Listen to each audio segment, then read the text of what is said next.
আসসালামু আলাইকুম রহমতুল্লাহি ওবরকাতুহু। সম্মানিত দর্শক, বর্তমান সরকারের অতি গুরুত্বপূর্ণ দুজন ব্যক্তি নিয়ে আলোচনা করব।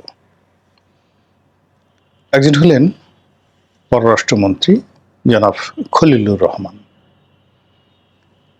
আরেকজন হলেন স্বরাষ্ট্রমন্ত্রী জনাব সালাউদ্দিন। তাদেরকে নিয়ে আলোচনা করা এই মুহূর্তে রাজনীতির একজন ছাত্র হিসেবে আমাদের জন্য গুরুত্বপূর্ণ, এবং আপনারা যারা দেখবেন আমার এই অনুষ্ঠানটি আপনাদের জন্য গুরুত্বপূর্ণ। রাজনীতিতে গেম মেকার, কিং মেকার বা সারা জীবন রাজনীতি করার পরেও কপালে আলু ভর্তা জুটে না, আর কোনো অবস্থাতে জীবনে কোনোদিন দল না করে কোনো কিছু না করে একেবারে হঠাৎ করে এসে মন্ত্রী হওয়া, বড় পদ পদবি পাওয়া, রাষ্ট্রের বড় পদ পদবি দখল করা, এই জিনিসগুলো যদি 90% হয়, এই সুবিধাগুলো যারা 90% ক্ষেত্রে যারা পায়, তারা কেন পায়? এই দুজনের যে উত্থান, এই দুজনের যে সফলতা, এই দুজনের যে গুরুত্ব এই মুহূর্তে, এটা বর্ণনা করলে আপনারা বুঝতে পারবেন। আর অন্যদিকে একজন শামসুজ্জামান দুদু, আসাদুজ্জামান রিপন, সানাউল হক নিরু, কিংবা ধরুন মির্জা ফখরুল ইসলাম আলমগীর, ডক্টর মঈন খান, এরপরে আরও যারা আছেন বিএনপির গুরুত্বপূর্ণ, গয়েশ্বর চন্দ্র রায়, যারা এই দলটির জন্য জীবন জারে জার করে দিয়েছে, আমানুল্লাহ আমান, ফজলুল হক মিলন, নাজিমউদ্দিন আলম, অনেকের নাম বলা যাবে। তারপর উত্তরবঙ্গে যদি ধরেন রুহুল কুদ্দুস, দুলু, এই সমস্ত যারা দলের জন্য আসলে জীবন সবকিছু শেষ করে দিয়েছেন, জয়নাল আবেদিন ফারুক, কার নাম বলবো, কাকে বাদ দেবো বলেন?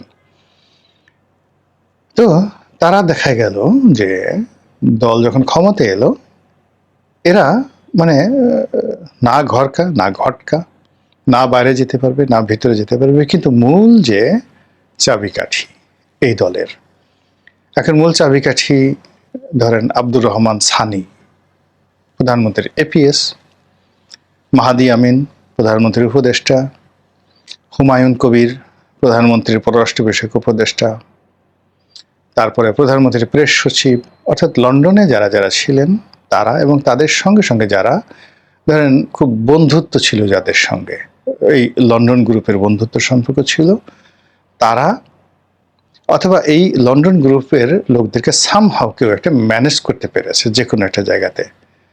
আগে হয়তো 11 সময় তারেক রহমানের বিরুদ্ধে কাজ করেছে, বেগম জিয়ার বিরুদ্ধে কাজ করেছে, দলের বিরুদ্ধে কাজ করেছে, কিন্তু এই সময়টাতে অনেকের দেখবেন তকদির খুলে গেছে, সামহাও দে কুড ম্যানেজ। এই ম্যানেজের রাজনীতিটাই হলো ক্ষমতার কেন্দ্রে 90%, আর 10% হলো রাজপথে যারা লড়াই সংগ্রাম করেছে। যেমন ধরেন রাজপথে যারা লড়াই সংগ্রাম করেছে, অমিত আছেন, যশোরের অমিত, তরিকুল সাহেবের ছেলে, এখন বিদ্যুৎ প্রতিমন্ত্রী হয়েছে।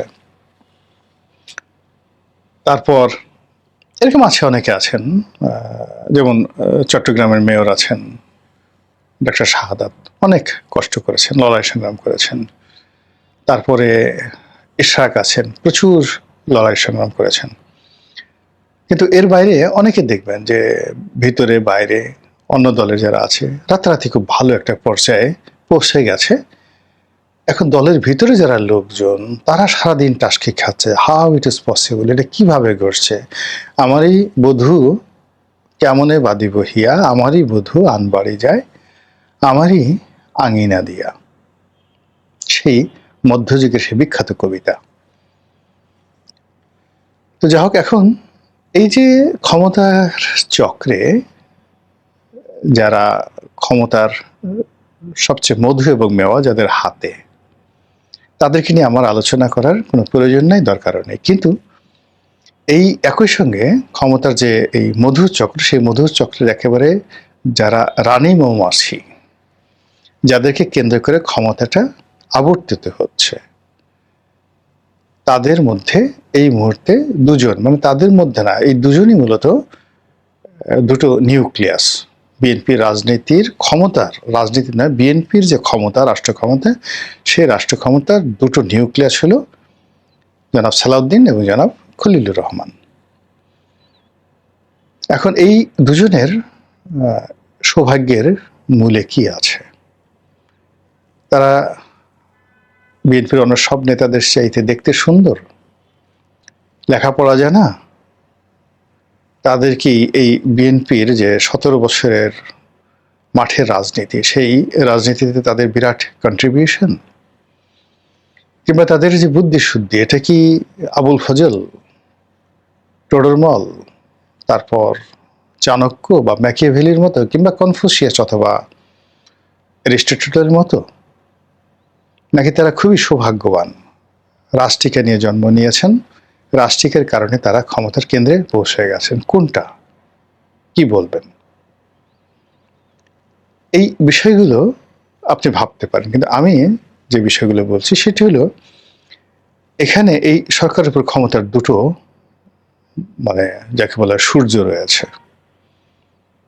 আপনারা জানেন যে এই পৃথিবীর উপর যে মহাকর্ষণ, যে ভর, প্রথম মহাকর্ষণ ভরটা হলো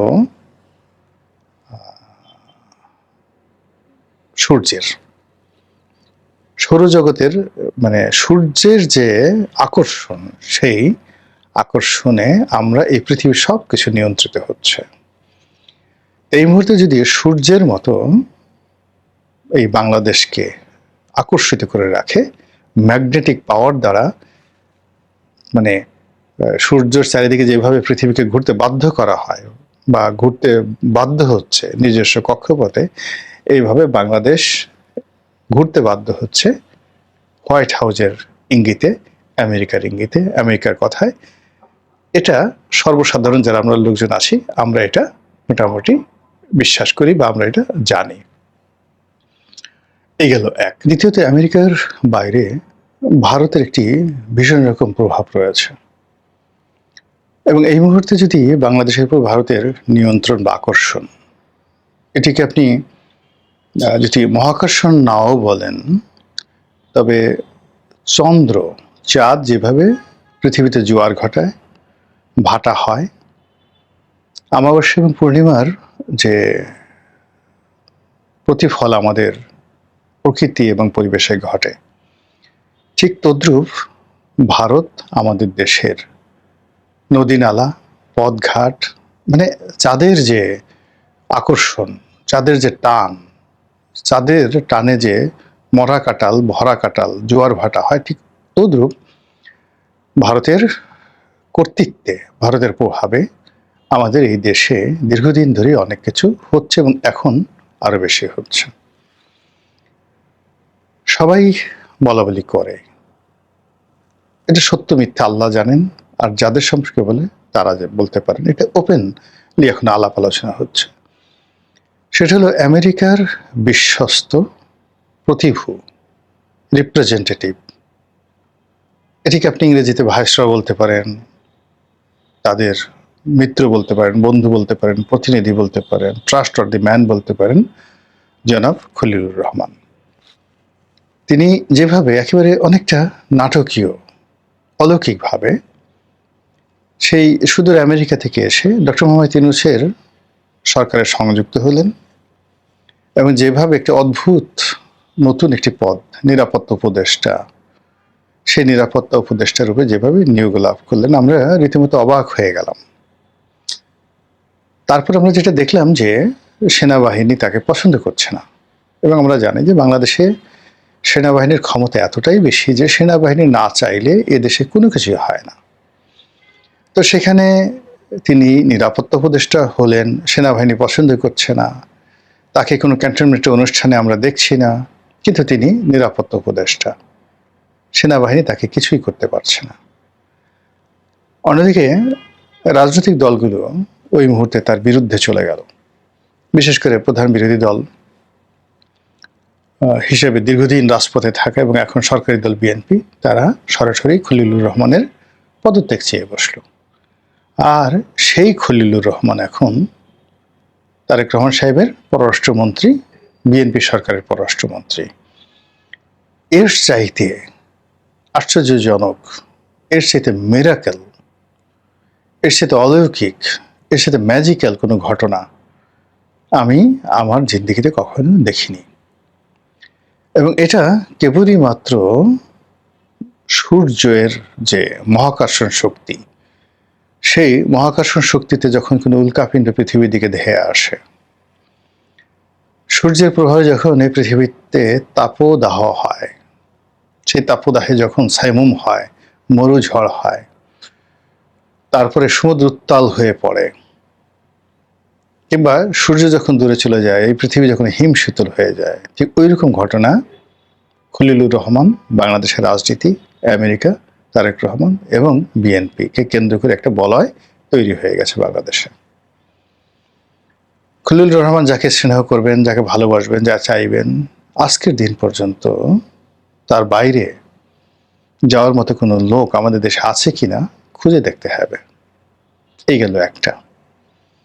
অন্যদিকে জনাব সালাউদ্দিন, তাকে তার যারা শত্রুপক্ষ পছন্দ করেন না, তার সম্পর্কে নানা কথা বলেন। তিনি ভারতের মানুষ, ভারতে ছিলেন, তাকে কেউ শিলং সালাউদ্দিন, কেউ র সালাউদ্দিন এই নামে বলেন। কিন্তু এটা তিনি অনেক দিন আফসোস করেছেন যে তিনি সরকার দ্বারা এতটা নির্যাতিত যে তাকে যখন ভারতে পুশ করা হলো তখন তিনি উদ্ভ্রান্তের মধ্যে ঘুরে বেড়াচ্ছিলেন। এবং তার চেহারা স্রোত, ওই সময়টাতে তার যে সকল ছবি আসছে, তার কথার সত্যতা আছে। তিনি যেটা বলেছেন যে তাকে বহুদিন হাসপাতালে রেখে পাগলের চিকিৎসা করা হয়েছে এবং পাগলের ইনজেকশন দেওয়া হয়েছে। সম্ভবত তিনি একমাত্র সার্ভাইভাল যে এতগুলো পাগলের ইনজেকশন দেওয়ার পরেও তিনি পাগল হননি, তিনি সুস্থ আছেন। অন্য মানুষ হলে পাগল হয়ে যেত, বদ্ধোন্মাদ হয়ে যেত। এটা কারা করেছে? শেখ হাসিনা করেছেন না ভারত করেছে, ডাজ নট ম্যাটার। কিন্তু ধীরে ধীরে ধীরে ধীরে তিনি সুস্থ হন, সেখানে মামলা মোকদ্দমায় জিতেন এবং সেখানে পরবর্তীতে যখন তিনি শিলংয়ে যে রেস্ট হাউসে ছিলেন, সেখানে যে ছবিগুলো আসছে, তখন মনে হয় যে না, তিনি ভালো ছিলেন। এবং যখন তার মামলা মোকদ্দমাগুলো উঠে গেল, তখন সবাই বলল যে তিনি আসছেন না কেন, আসেন না কেন। বিভিন্ন মহল থেকে বলা হলো যে তার এটা নাই, ওটা নাই, এখনো তার মামলা চলমান, তার পাসপোর্ট নাই, ওটা নাই, ওটা নেই। এইভাবে আমরা ধরে নিলাম যে আসলে সালাউদ্দিন সাহেব হয়তো ভারতে বসেই রাজনীতি করবেন। এবং অনেকে যারা নিকটতম, এখন এই যে এই জুলাই আগস্ট বিপ্লবের পর তিনি অনেক মানুষকে দিয়ে বলিয়েছেন, যেমন এখন যে মন্ত্রী আছে নুরুল হক নুরু, তার দলের যে একসময় সেক্রেটারি ছিল, এখন বিএনপি নেতা রাশেদ, তারা সবাই প্রকাশ্যে বলেছেন যে এই জুলাই আগস্ট বিপ্লবটা অ্যাবসলিউটলি নিয়ন্ত্রণ করেছে বিএনপির পক্ষে দুজন, জনাব তারেক রহমান সাহেব লন্ডন থেকে আর সালাউদ্দিন সাহেব ভারত থেকে।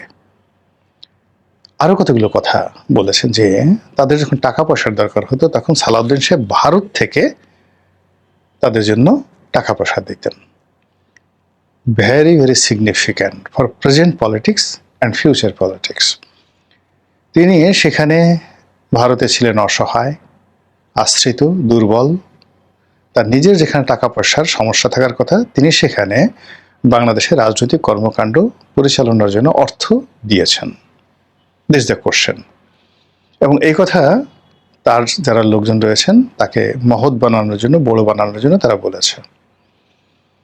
2 নম্বর হলো তিনি সেখানে বসে রাজনৈতিক কর্মকাণ্ড পরিচালনা করেছেন, দলকে নিয়ন্ত্রণ করেছেন এবং ওখানে বসেই দলের গুরুত্বপূর্ণ পদে তিনি অধিষ্ঠিত থাকতেন। এবং যে বৈঠকগুলো হতো স্কাইপেতে, সেই জুম বৈঠকগুলোতে তিনি গুরুত্বপূর্ণ ভূমিকা রাখতেন, লন্ডন থেকে তারেক রহমান সাহেব এবং সেখান থেকে সেখানে।